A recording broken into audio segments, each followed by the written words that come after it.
لبيك اللهم لبيك لبيك لا شريك لك لبيك۔ السلام علیکم ناظرین، آپ دیکھ رہے ہیں قرآن و حدیث میڈیا میں ہوں محمد اویس مرسم۔ مفتی عبدالمغیث حافظہ اللہ تعالیٰ موجود ہیں۔ مفتی صاحب سے آج ہم کویشچن کریں۔ مفتی صاحب ہمیں یہ بتائیں، جو ہوٹل میں رہ رہے ہیں وہ لوگ، انہوں نے ایک دفعہ عمرہ کیا ہے اور دوبارہ عمرہ کرنا چاہ رہے ہیں، تو کیا وہ مسجد عائشہ سے آئیں گے حرام باندھ کے، یا جو میقات مقرر ہے وہ وہاں سے آئیں گے؟ اس کی وضاحت کر دیجیے قرآن و حدیث میں۔ وعلیکم السلام ورحمۃ اللہ وبرکاتہ۔ یہ مسئلہ جو ہے نا اکثر لوگوں کے ساتھ پیش آتا ہے جی، کیونکہ ہر ایک کے لیے جانا جو ہے نا وہ ہر دفعہ ممکن تو نہیں ہوتا۔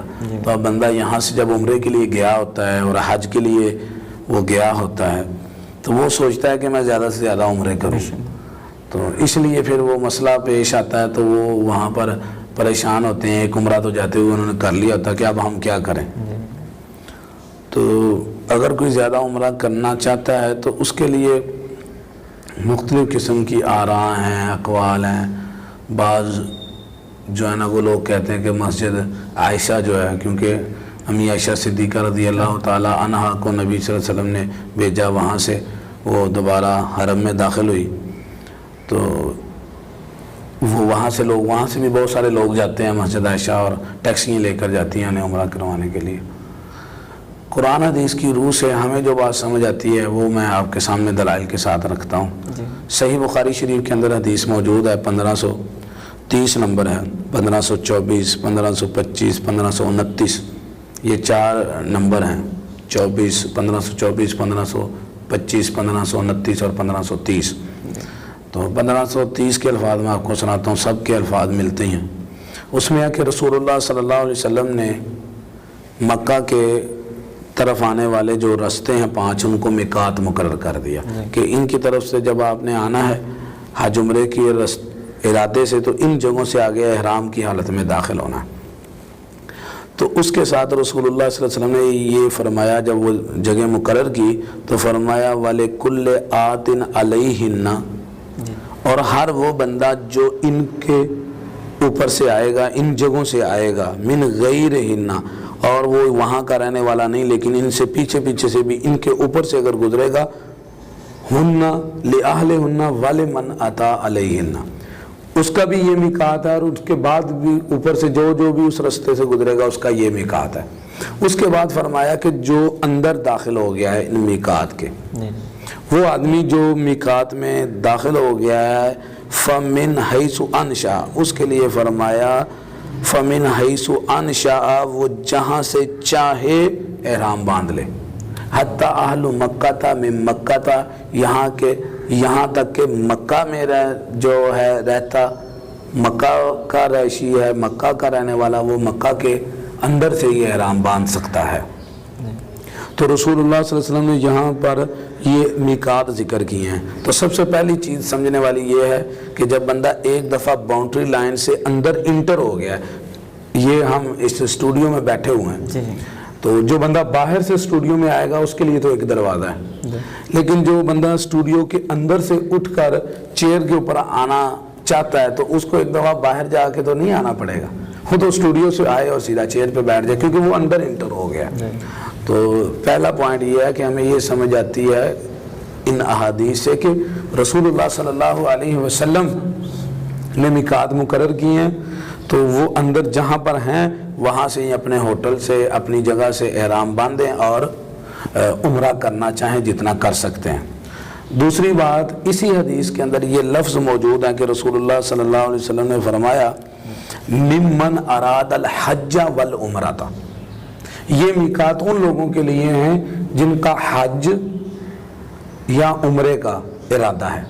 تو حج کے موقع پہ سارے لوگ ایسے کرتے ہیں کہ جہاں جہاں اپنے ہوٹل میں ہوتے ہیں وہاں سے احرام باندھتے ہیں اور مینا میں چلے جاتے ہیں۔ کوئی بندہ نہیں کہتا کہ مسجد عائشہ میں جاؤ یا میقات میں جاؤ۔ تو اس حدیث میں یہ موجود ہے، یہ دوسرا نقطہ ہے کہ حج اور عمرے دونوں کا اکٹھا ذکر ہے۔ آپ حدیث کو 1530 نمبر صحیح بخاری شریف میں کھولیں تو حج کے وقت سارے اپنے ہوٹل سے احرام باندھ کے چلے جاتے ہیں، تو عمرے کے لیے کیوں نہیں باندھ سکتے جب حدیث میں دونوں لفظ اکٹھے ذکر ہیں؟ تیسری بات ایک اور ہے، اگر مکہ، بعض لوگ کہتے ہیں کہ اس سے مراد وہ ہے جو مکے کا رہائشی ہے، وہ مکے سے باندھ سکتا ہے، باہر والا نہیں. تو ہم پوچھتے ہیں ان سے کہ آپ مجھے بتائیں کہ اگر مکے کا جو رہائشی ہے وہ جائے مدینہ، اور مدینے سے وہ جب آئے اور اس کا مدینے میں ارادہ ہو کہ میں نے کیا کرنا ہے، عمرہ کرنا ہے، تو اب آتے ہوئے وہ مدینے والا میقات یوز کرے گا کہ اپنا مکے والا؟ ظاہری بات ہے جب وہ مدینے چلا گیا ہے تو مدینے کے رستے سے جب وہ آئے گا تو آتے ہوئے مدینے والوں کا جو ذوالحلیفہ ہے وہاں سے وہ احرام باندھ کے جائے گا. بالکل اسی طرح اگر کوئی مدینے والا جو ہے وہ یلملم کی طرف سے آ جائے، یمن کی طرف سے آ جائے، تو وہ یمن والوں کا میقات یوز کرے گا. تو جب وہ بندہ مکے والا باہر جاتا ہے اور عمرے کے ارادے سے واپس آتا ہے، پاکستان میں بندہ آیا واپس عمرہ کرنا چاہتا ہے، تو وہ اپنے یہاں جہاں سے پاکستانیوں نے احرام باندھا وہاں سے باندھے گا نا.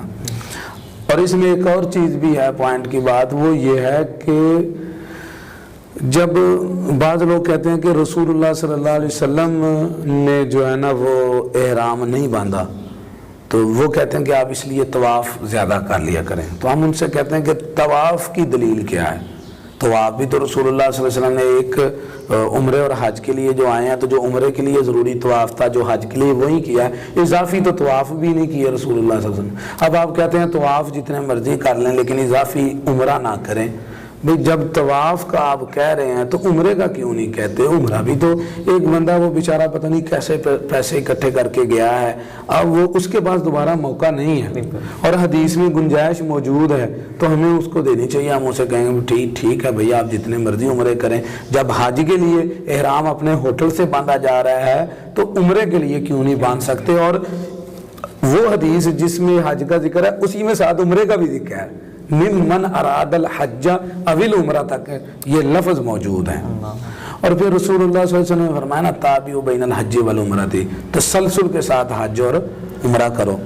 تو اس لیے یہ بھی گنجائش موجود ہے. لیکن اگر کوئی بندہ مسجد عائشہ میں چلے جاتا ہے یا وہ باہر میقات میں پہنچ کے پھر واپس آ جاتا ہے تو وہ بھی ٹھیک ہے، کیونکہ وہ جس جگہ پر بھی جائے گا تو وہ والا وہ میقات استعمال کر سکتا ہے. اگر ایک دفعہ میقات سے باہر چلا گیا تو وہ اس رستے میں آئے گا تو آتے ہوئے احرام باندھے گا. اور اگر وہ مکے کے اندر ہی موجود ہے تو لہٰذا جو ہے ہمیں، اگر کوئی آدمی دیکھیں نا کہ مسئلہ یہ ہے کہ ایک آدمی وہ کہتا ہے جی میں نیکی کرنا چاہتا ہوں اور شرعی حدیث میں حج اور عمرے دونوں کا لفظ ہے، تو مفتی صاحب آپ مجھے کہتے ہیں کہ آپ عمرہ ہی نہیں کر سکتے، تو ہم تو نیکی سے روکنے والے بن گئے نا.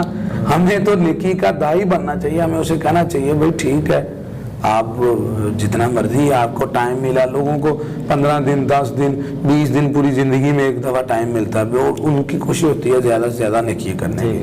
تو ہمیں انہیں روکنا نہیں چاہیے، ہمیں انہیں کہنا چاہیے کہ آپ کا جتنا دل کرتا ہے جتنے مرضی عمرے کریں، کیونکہ رسول اللہ صلی اللہ علیہ وسلم نے جب فرما دیا حج اور عمرے کے درمیان تسلسل پیدا کرو، اس سے تمہاری فقیری بھی ختم ہو جائے گی اور اس کے ساتھ تمہارے گناہ بھی دھل جائیں گے.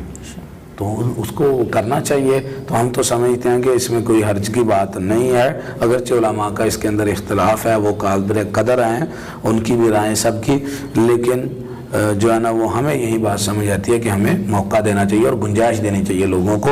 اگر وہ عمرہ کرنا چاہتے ہیں اپنے ہوٹل سے آرام باندھیں اور عمرہ کریں، اور جتنے مرضی عمرہ کرنا چاہیں وہ کر سکتے ہیں. صحیح بخاری شریف کی 1530 نمبر حدیث ہے، اس میں حج اور عمرے کا دونوں کا ذکر ہے. جب حج کے لیے ہم اپنے ہوٹل سے آرام باندھ دیں تو عمرے کے لیے کیوں نہیں باندھ سکتے؟